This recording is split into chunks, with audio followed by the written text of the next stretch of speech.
2014 වසරේ සංචාරක ප්‍රවර්ධන කාර්යාංශයේ මිලියන 7.8ක මුදලක් භාවිත කර ඌව පළාත් සභා මැතිවරණයට ප්‍රචාරක කටයුතු කිරීමට අදාළව හිටපු අමාත්‍ය බැසිල් රාජපක්ෂ සංචාරක ප්‍රවර්ධන කාර්යාංශයේ හිටපු සභාපති භාස්වර ගුණරත්න කළමනාකාර අධ්‍යක්ෂ රූමි ජව්ෆර් ඇතුළු පිරිස අත්අඩංගුවට ගෙන අධිකරණයට ඉදිරිපත් කරන ලෙස කොටුව මහේස්ත්‍රාත් පසන් අමරසේන අද අපරාධ පරීක්ෂණ දෙපාර්තමේන්තුවට නියෝග කළා.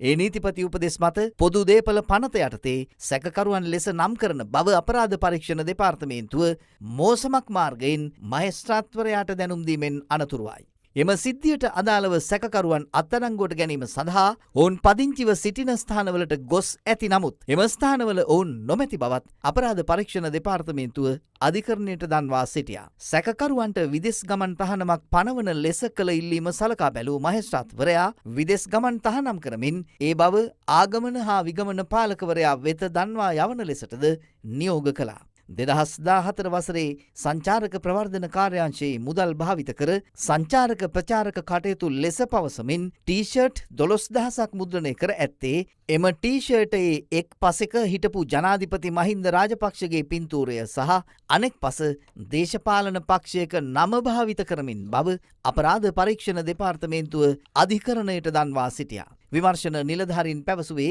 මොනරාගල දිස්ත්‍රික්කයේ දේශපාලන වැඩසටහනකට මෙම ටී-ෂර්ට් බෙදා හැර ඇති බවයි. මේ අතර බැසිල් රාජපක්ෂ ගුවන් ගමනක නිරත විය හැකි සෞඛ්‍ය තත්ත්වයක නැතැයි හිටපු අමාත්‍ය ලක්ෂ්මන් යාපා අබේවර්ධන අද පොදු ජන පෙරමුණේ මාධ්‍ය හමුවට සහභාගී වෙමින් පැවසුවා. යන්න බෑනේ එතුමා අසනීප වෙලානේ ඉන්නේ. එතුමාට කියලා තියෙනවා ට්‍රැවල් කරන්න එපා කියලා. ඒ වගකීම එමිරේට් එකෙන් ගන්නෙත් නැහැ. සමාගම් වලින් ගන්නෙත් නැහැ. එතුමා වෛද්‍ය සාතික ඉදිරිපත් කළා තියෙනවා. ඉතින් ඒක සාමාන්‍යයෙන් උසාවියකට නාවම වරන්තු එක සාමාන්‍ය දෙයක්. හැබැයි එතුමා අසනීප වෙලා ඉන්න එපා එන්න. එතුමාට ට්‍රැවල් කරන්න පුළුවන් වුණොත් එනවා. මට කියන්න තියෙන්නේ ඒකයි. දැනට ට්‍රැවල් කරන්න බෑ. මොකද ඒක ප්‍රධාන වශයෙන් වෛද්‍ය වාර්තා දීලා තියෙනවා. පැය ගානක් ට්‍රැවල් කරන්න බෑ කියලා.